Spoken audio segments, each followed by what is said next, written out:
की दो पत्नियां थी, अस्ति और प्राप्ति। अस्ति प्राप्तस्य कंसस्य और महिष्मय भरतसभ अमृते भरतारि दुखारते यो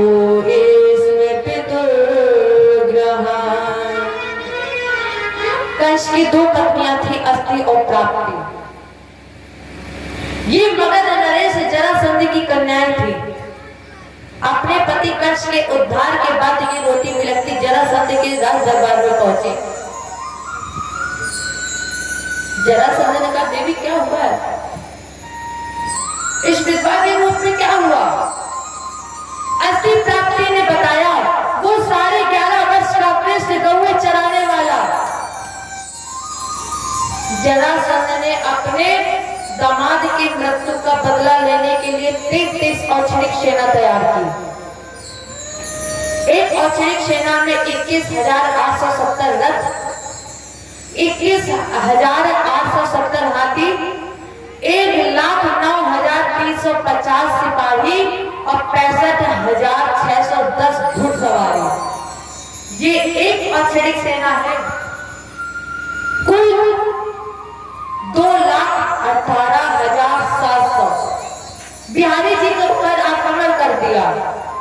भगवान ने उस 33 औक्षणिक सेना को ताड़ने के बाद जरासंध को छोड़ दिया। जब जरासंध को छोड़ दिया, अब ये अकेला रह गया, तो सोचने लगा कि अब लौट करके कैसे जाऊंगा। लोग क्या कहेंगे, समाज क्या कहेगा? एक प्रतापी मगध नरेश जरासंध गौए चराने वाले कृष्ण से हार गया। लोग मेरा परिहास करेंगे और इस अभिमान से अच्छा है कि मैं इस शरीर का त्याग ही कर दूं। जैसे ही इसके मन में ये विचार आया कि इस अभिमान से अच्छा है मैं अपने शरीर का त्याग कर दूं, वहीं पर नारद जी प्रकट हो गए। नारद जी ने कहा, बेटा एक बात बताओ, दो पहलवान जब युद्ध करते हैं, दोनों तो जीतते नहीं है, एक जीतता है और एक हारता है। दो पहलवान जब युद्ध करते हैं और एक हार जाता है, हारने वाला कभी ये नहीं सोचता है कि मैं अपने प्राणों का त्याग कर दूं। हारने वाले को कभी ये नहीं सोचना चाहिए मैं अपने प्राणों का त्याग कर दूं, बल्कि ये सोचना चाहिए आज हम फिर खाएंगे ज्यादा, फिर ताकत लाएंगे और कल फिर लड़ेंगे, फिर जीत कर दिखाएंगे। जरासंध को समझाया। जरासंध, रामायण पढ़ी है, क्या लिखा है बाबा ने? अतिशय रगड़ करे जो कोई प्रकट अनंत चंदन देव। चंदन शीतलता प्रदान करता है और जब वही चंदन अतिशय रगड़ जाता है तो वो शीतलता की जगह आग भी प्रकट करता है। उसी तरह जरासंध अभी कुछ बिगड़ा नहीं है। तो जरासंध ने देवर्षि नारद की प्रेरणा से 17 बार 33 औक्षणिक सेना तैयार की और हमारे बिहारी जी ने, ठाकुर जी ने जरासंध की भेजी हुई 33 औक्षणिक सेना का भी संहार कर दिया। अष्टादशम संग्रामे, और जब जरासंध ने 18वीं बार सेना तैयार की, फिर नारद जी आ गए। नारद जी ने कहा, जरासंध अब की बार जो तुम सेना तैयार करना, वो ब्राह्मणों की तैयार करना, पंडितों की तैयार करना, आचार्यों को तैयार करना। जरासंध ने कहा, वहां लड़ने जा रहे हैं, कोई पूजा पाठ नहीं कराने जा रहे कि आचार्यों को तैयार रखे, ब्राह्मणों को तैयार रखे। नारद जी ने कहा, तुमने इतिहास पढ़ने पर तो जरा भगवान कृष्ण कब हारे हैं? जब ब्राह्मण सामने आए, आचार्य सामने आए। इधर फिर नारद पहुंचे कालवर के पास। नारद ने कहा, बेटा अपने दुश्मन का जो दुश्मन है वो अपना मित्र है। कालवर तुम्हारा दुश्मन कौन है? बोले, कृष्ण। बोले, हमें पता है कृष्ण का दुश्मन है जरासंध और तुम दोनों मृतका का लोग, तो दोनों मिलकर चढ़ाई कर देना। कालवन ने कहा महाराज जी, अगर हम दोनों लोग मिलकर कृष्ण को हराएंगे तो हमारी वीरता नहीं होगी, मैं वीर नहीं कहलाऊंगा। नारद जी ने कहा मौका हाथ में आया है, हाथ से ना दबाओ। कालवन, युद्ध में पराजित वो होते हैं जो अपने बैरी को अपने से कमजोर समझते हैं, इसलिए कभी अपने बैरी को कमजोर न समझना। जरा संत से मित्रता कर लो और चढ़ाई। नारद प्रेषितो वीरो यमुना प्रदृशत। नारद जी की प्रेरणा से कालवन ने 3 करोड़ मिलीच इकट्ठे किए। अब एक तरफ से जरासंध 18वीं बार 23 औषधि सेना के साथ। भगवान कृष्ण ने कहा दंगा, अगर लड़ने वाले 2-4 इकट्ठे मिल जाए और तुम अकेले हो तो फिर वहां से भाग लेना ही ठीक है, फिर वहां लड़ना नहीं चाहिए, भाग लेना चाहिए। दंगा ने कहा देखो, अब हम भागेंगे नहीं, हम भागेंगे नहीं।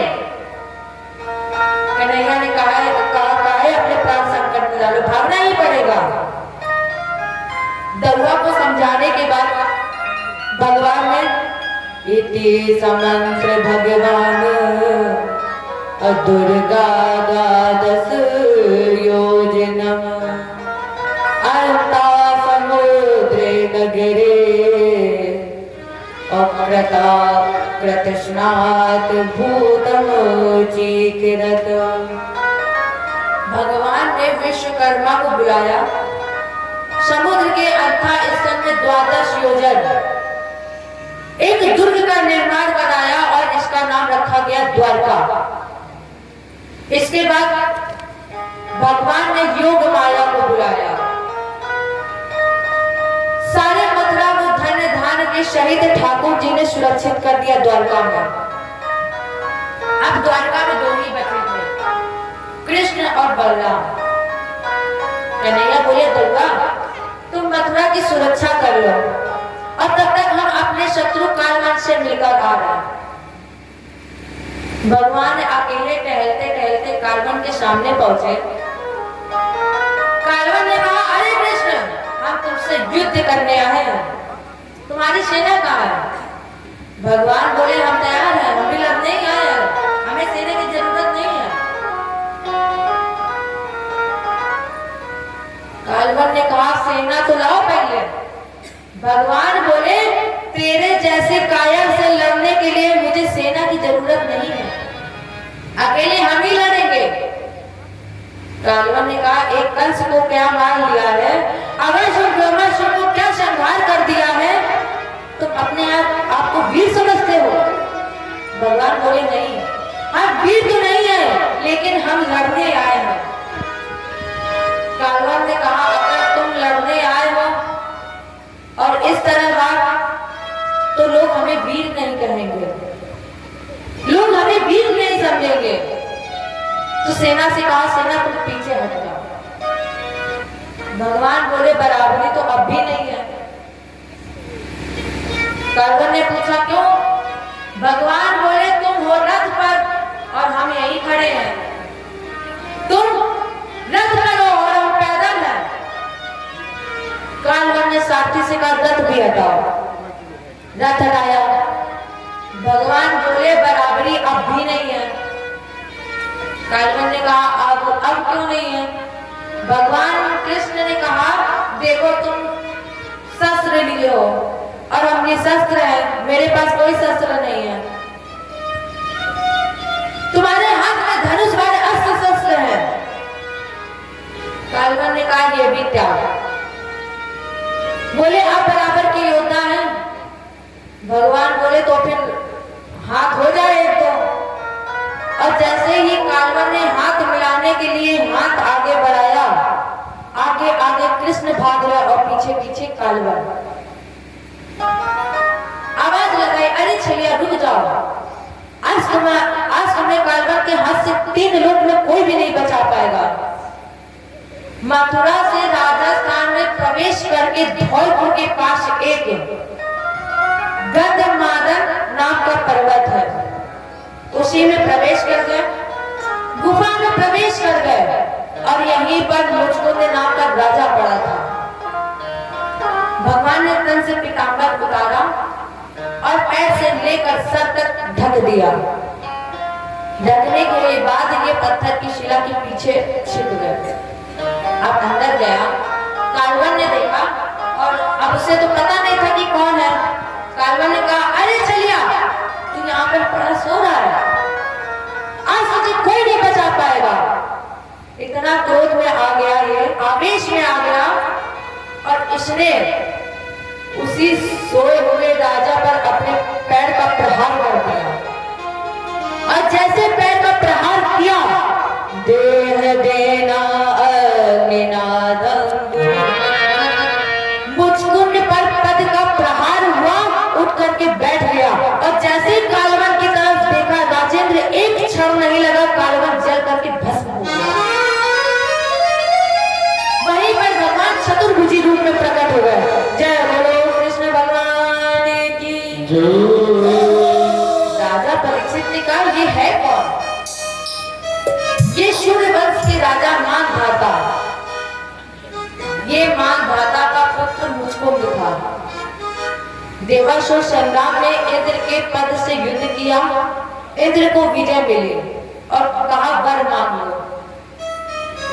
मुचकुंद ने कहा, हम युद्ध करते करते थक गए और हमें नींद आ गई है, मुझे वरदान दीजिए कि मैं सो जाऊं और जो भी मेरी निद्रा में व्यवधान दे वो मेरे देखते ही देखते जल करके भस्म हो जाए और वहीं पर हमें भगवान चतुर्भुजी रूप में दर्शन दे। ये इंद्र के वरदान से पड़ा सो रहा था। जैसे कालवन ने वरदान किया और जल करके भस्म हो गया और वहीं पर भगवान चतुर्भुजी रूप में प्रकट हो गया। मुचकुंद ने प्रणाम किया, प्रश्न किया, प्रभु आप कौन हैं?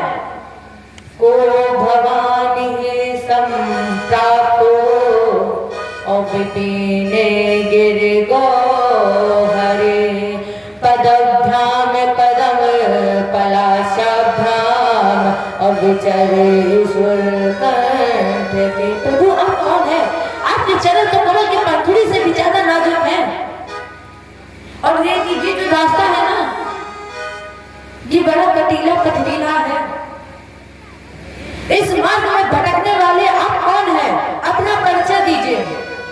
भगवान बोले, मैं वही हूँ जिसके हजारों नाम हैं, जिसके हजारों जन्म हैं। मुचकुंद मैं वो हूँ जिसके हजारों कर्म हैं। कौन? कोटि जन्म मुनि यतन कराही अंत नाम कभी आवत नाही। जो अंत में राम कह देता है वो वापस नहीं आता है। कौन हूं मैं? अंत में जो मेरा नाम ले लेता है वो जन्म मृत्यु के बंधन से टूट जाता है। मुचकुंद अवतेड़ो यदुकुले, यदुकुल में जन्म लेने वाला वसुदेव जी का पुत्र, इसलिए जगत में मैं कहलाता हूँ वासुदेव। मुचकुंद ने तुरंत चरण पकड़ लिए। ठाकुर जी आपने मुझ पर कृपा की है, मुझे दर्शन दिया है, अब एक कार्य और कर दीजिए। भगवान ने कहा बोलिए। मुचकुंद ने कहा ठाकुर जी दशा मुझ दीन की भगवान संभालोगे तो क्या होगा। दशा मुझ दीन की भगवान संभालोगे तो क्या होगा।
कलयुग में आकर नरसी बना। इन सबका संहार करने के बाद भगवान कृष्ण ने अपने बड़े भैया का पकड़ा हाथ और जरासंध के सामने पहुंच गए।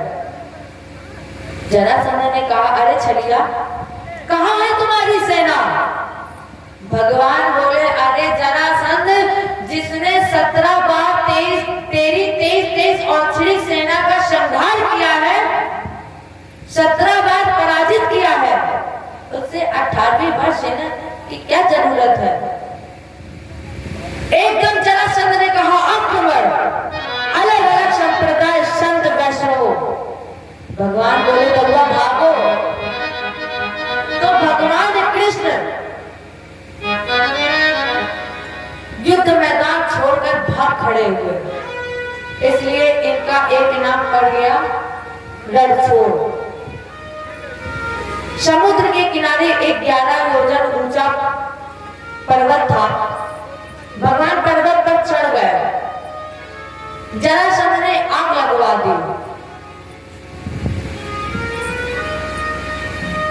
चारों ओर अब भगवान ने जैसे ही छलांग लगाई और समुद्र में जो नगर बसाया था, इसी नगर में प्रवेश कर गए और यहीं पर भगवान द्वारकाधीश के रूप में प्रसिद्ध हुए। जय बोलो द्वारकाधीश भगवान की। इस द्वारकाधीश ने सबसे पहले अपने बड़े भैया का विवाह रेवती जी से किया है। रैवत नाम के राजा के पुत्री का नाम है रेवती। इनका जन्म सतयुग में हुआ। सतयुग में मनुष्य की उम्र होती है 1 लाख वर्ष, लंबाई 27.5 हाथ। त्रेता में 1 शून्य कम हो जाता है, उम्र रह जाती है 10,000 वर्ष और लंबाई 17.5 हाथ। द्वापर में उम्र 1000 वर्ष, लंबाई 7.5 हाथ। कलयुग में उम्र 100 वर्ष और लंबाई 7.5 बीता। रेवती जी कलयुग सतयुग की है, इसलिए इनकी लंबाई 27.5 हाथ। बलराम जी के द्वापर के थे, इसलिए इनकी लंबाई थी 7.5 हाथ। विवाह के समय जब बलराम जी मंडप के नीचे पहुंचे और रेवती जी आई बाहर, अब बलराम जी ने 3-4 बार ऊपर नीचे करके देखा, बलराम जी ने मुंह से उठाया धीरे से 3 बार। तब से इनकी रोज लड़ाई होती है, कभी सलाह नहीं है इन दोनों के बीच में। और रेवती और बलराम जी का विवाह संपन्न हुआ।